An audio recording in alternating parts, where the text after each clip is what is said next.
ओम शांति।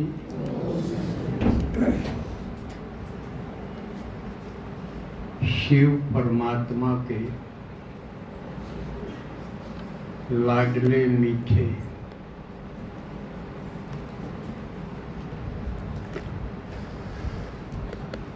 पालना का भाग्य, पढ़ाई का भाग्य और अनेक अविनाशी प्राप्तियों का भाग्य लेने वाले परम भाग्यशाली बच्चों का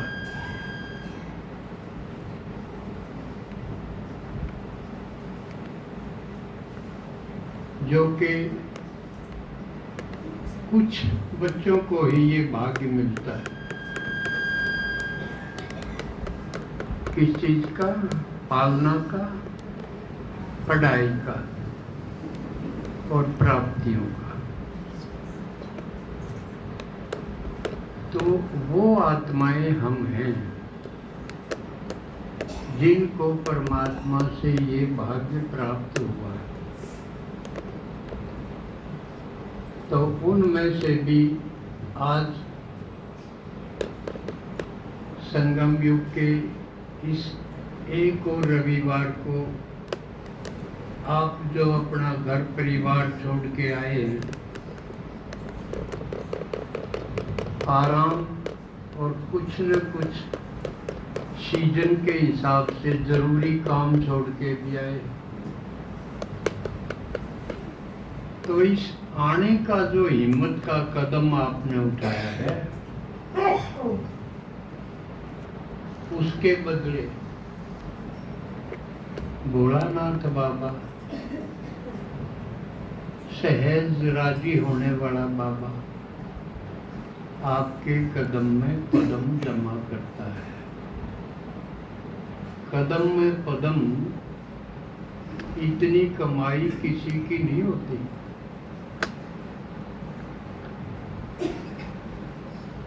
कितना कोई अरब खरबपति हो, लेकिन कदम में पदम की कमाई किसी की नहीं होती। केवल संगम युगी सच्चे ब्राह्मणों की ही ये कमाई होती है। और वो भी कौन से कदम में पदम आते हैं? जो सेवा के लिए उठाए जाते हैं। इसका मतलब इतनी कमाई अगर होती हो और सेवा में जो न चलते हो कदम, तो उसको भाग्यशाली तो नहीं कहेंगे ना।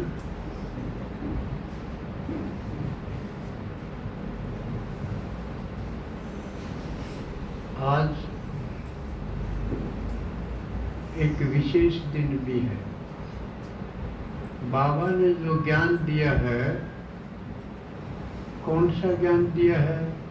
एक तो हम आत्मा हैं, ये ज्ञान दिया। शरीर नहीं है, शरीर में तो है लेकिन शरीर नहीं है। आत्मा है और बिंदी है। एक तो ये ज्ञान दिया। और ये बिंदी आत्मा पूरे कल्प चक्कर लगाती रहती है। ये है ना आपको ज्ञान कि आत्मा सतयुग से कलयुग तक और फिर संगम युग और फिर परम धाम जाके फिर सतयुग। क्या ऐसा हम सब आत्माएं करती हैं? अब सवाल है, क्या ये चक्र हम सब आत्माएं लगाती हैं? क्या उत्तर होगा? पूरा चक्र वो आत्मा लगाएंगी जो सतयुग के पहले जन्म में आऊंगी। और सतयुग के पहले जन्म में क्या सब आएंगी? कौन आऊंगी पहले जन्म में? पता तो होना चाहिए ना। जिससे हम भी इस रेस में दौड़ सके।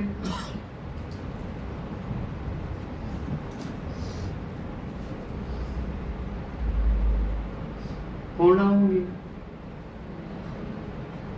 जो पुरानी देह, पुरानी दुनिया, दुनिया में आदमी भी आगे, पदार्थ भी आगे, व्यक्ति और वस्तुएं।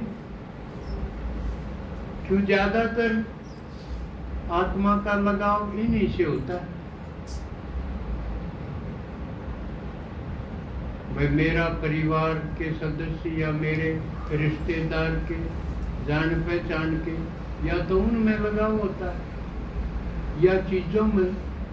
मेरा घर, मेरी अलमारी, मेरे कपड़े, मेरी चीजें, व्यक्ति और वस्तु, इसको दो शब्दों में समेट सकते हैं।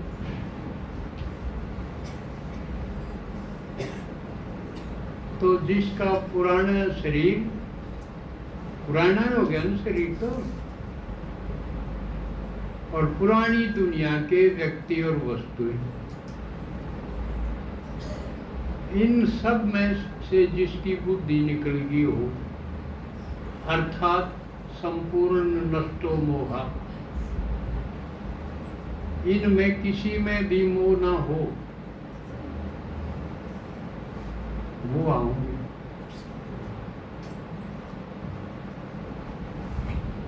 तो ये अपना अपना देख लो हिसाब किताब, किसका मन किस में फंस तो नहीं रहा। तो वो आपने सतयुग के पहले जन्म से वंचित कर देंगे। और पहले जन्म में जो आत्मा आवेंगी, वो नु सोचो कि जमा मांझी हुई थाली में उनका मार जलाए। दूसरे जन्म में आई तो थोड़ी सी तो झूठी हो जाए।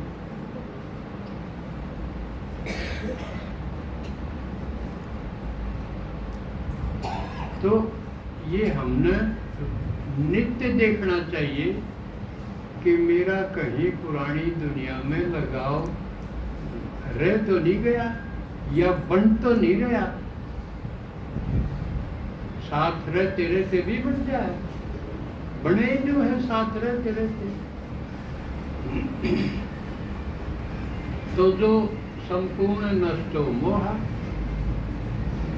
और सबके प्रति कल्याण की वृत्ति, अर्थात बाप समान। बाबा शरीर में भी आवा है, लेकिन शरीर के साथ क्या लगाव हो है? सबके कल्याण के लिए भी आवा है। ये नहीं कि 2, 4, 10, 20 का करना है, सबका।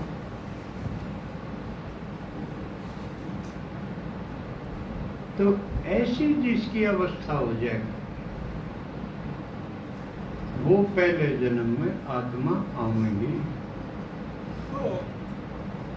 अगर हम अपने अपने घर क्या का भला हो जाए तो नहीं, हद की अगर इच्छाएं रही तो हम सतयुग के पहले जन्म के काबिल नहीं हैं। और वहां तो जो जितना योग्य होगा वैसा ही पद मिलेगा। ये तो हुई सतयुग के फर्स्ट जन्म में आने की बात। अब दूसरी बात रहेगी वहां जाके बनाएंगे कि,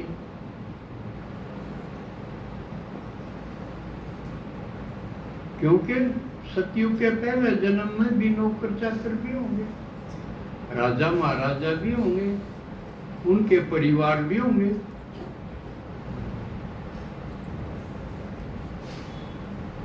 तो ये देख लेना चाहिए हमने भाई, भगवान एक,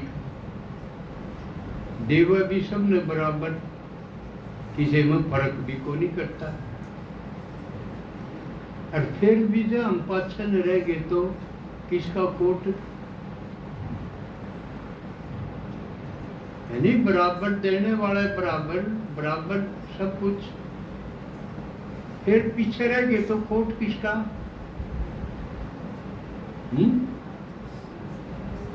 अपनाए हुआ है ना। तो अपनी छोटी मोटी गलती के कारण कदे इतना बड़ा पद खोजा, यू चेक करते रहना चाहिए। किसी में मन तो नहीं पड़ा रह गया, जबकि छोड़ने तो ये सारी चीज है।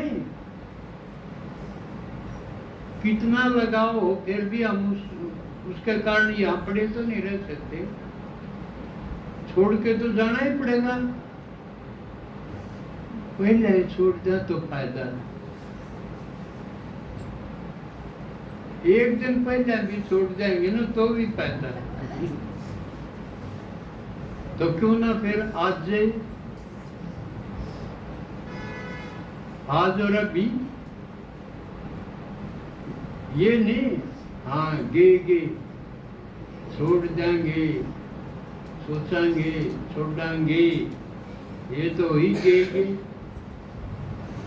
करनी को नहीं आऊं तो अच्छा पद भी मिले, पहले जन्म में भी आवा, ये बढ़िया बात है। और बढ़िया पद भी पाऊं, बढ़िया पद के ऊपर मिलेगा, ये हमारे समझ में आनी चाहिए। ये सारा सौदा क्यों अपने ऊपर है। यू जितनी आत्माओं की दुआएं हम जाएंगे, आत्मा की दुआएं, और दुआएं की चीजों है जो आत्मा का देश का भला हो, यह दिल से निकलेगी दुआ। और वह जब निकलेगी जब हम किसी के शीलक कर देंगे। और सबसे बड़ी शीलक है उसको बाबा की लाइन पे लगा दो, क्योंकि हम कितना करेंगे। अरे एक दो पहला गिराएंगे तो क्यों कृपा पड़ेगी। हमने भी बाप समान बन के सबका कल्याण की भावना रखनी। इसलिए बढ़िया बात यह है कि बाबा की राह पे लगा दो, फिर बाबा आप संभालता रहेगा। पहले उसको परिचय दो, फिर तैयार करके और उसमें बाबा से मिला दो, मिला पीछे फिर वो चलते रहेंगे, बाबा संभालेगा। अब तेरे हवाले बस उसको संभलवाया, फिर और अगला टून लग गया, इस धंधे लगे रहेंगे। तो जितनी आत्मा का आप आशीर्वाद कहो, दुआएं कहो, वो ले लोगे तो उतना पद आपका बढ़िया मिलेगा। इसके साथ मान लिया महाराजा महारानी बनन में थोड़ा टाइम मिला, तो कम से कम उनके परिवार में आ जाओ, यो भी बढ़िया पद है ना। फिर जो राजा बनेगा उसका परिवार में आ जा तो कम से कम भोजन बनेगा, वो तो आप भी खावांगे फिर। तो उस परिवार में आने की कोशिश करो, उसमें क्यों कराओगे भाई। आड़े उनसे अच्छा संबंध रखेंगे जब भाई वो पसंद करेंगे, नहीं तो क्यों चाहोगे कि यो भी मेरे परिवार में आ जाए। एक तो यह मर्जी की बात है, हम छांट सका। द्वापर कलयुग में तो आवेंगे वो भुगतने पड़ेंगे, लेकिन संगम युग पर हम छांट सका भाई ये आत्मा मेरे परिवार में आ जा तो ठीक होता है। तो उसका तरीका क्या है, एक बार दिल पचड़ो, जब पार पड़ेगी ना तो हम तो अपना मन तो चाहे लहरा के लेना चाहो तो फिर को नहीं बात बोल, दोनों तरफ होनी चाहिए। अपना भी पुरुषार्थ हो और दूसरी आत्मा भी चाहो। तो अब क्योंकि आखिरी टाइम आ गया, अब तो जो करना है कर ही लेना चाहिए।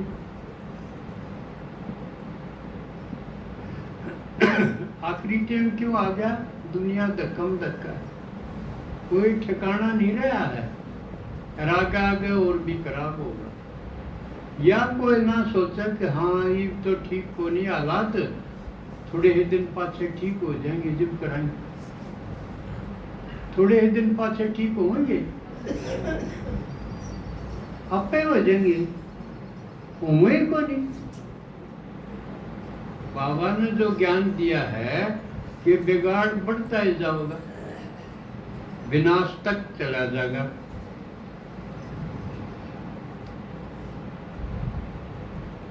तो अभी नहीं तो फिर आगे मुश्किल होती।